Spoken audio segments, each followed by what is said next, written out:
Eu estava lendo aqui o livro de Mateus, e se a gente ler aqui logo no começo, aqui no capítulo 1, a gente percebe que Deus tem uma mensagem pra gente aqui. Daqueles trechos que a gente pula bastante quando a gente está lendo a Bíblia, que fala da genealogia de alguma pessoa. E aqui Mateus está falando da genealogia da parentela de Jesus, né? Antes dele vir ao mundo. E a gente vê aqui logo no começo, que começa aqui com Abraão, que foi pai de Isaac, né?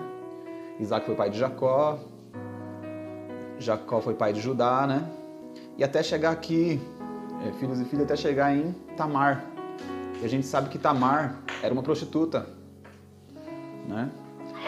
E continuando um pouco mais para frente aqui, a gente vê que chega em Raabe, que era outra prostituta. Interessante que elas estavam na genealogia de Jesus. Elas estavam aqui na parentela de Jesus. E mais para frente a gente vai ver essa geração e chega em Ruth, que era moabita.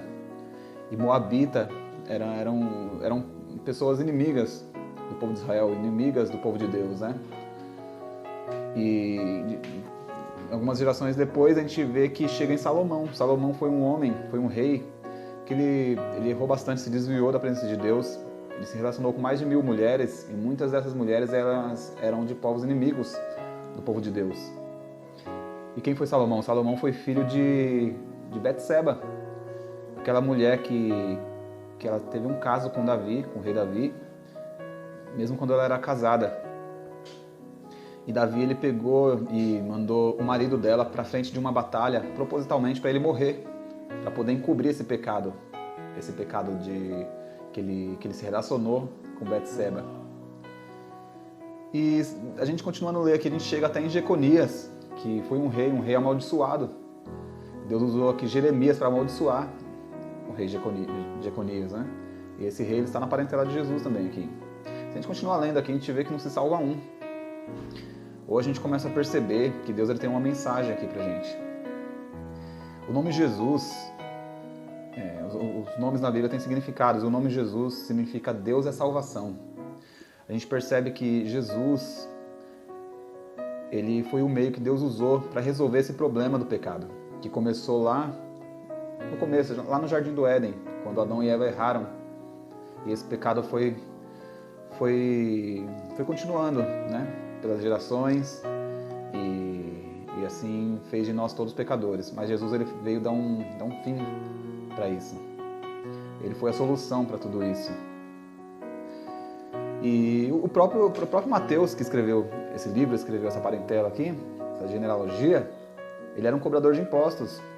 Cobradores de impostos eram pessoas mal vistas, né? Mal vistas pelos judeus, porque eles trabalhavam para o governo ali clandestinamente para cobrar impostos, para roubar, né, o pouco que aquele povo já tinha. Então a gente percebe aqui que Jesus, quando ele no seu ministério, ele falou muito disso. Um dos versículos que tem na Bíblia aqui que Jesus falou foi: eu vim para os doentes, eu não vim para os sãos.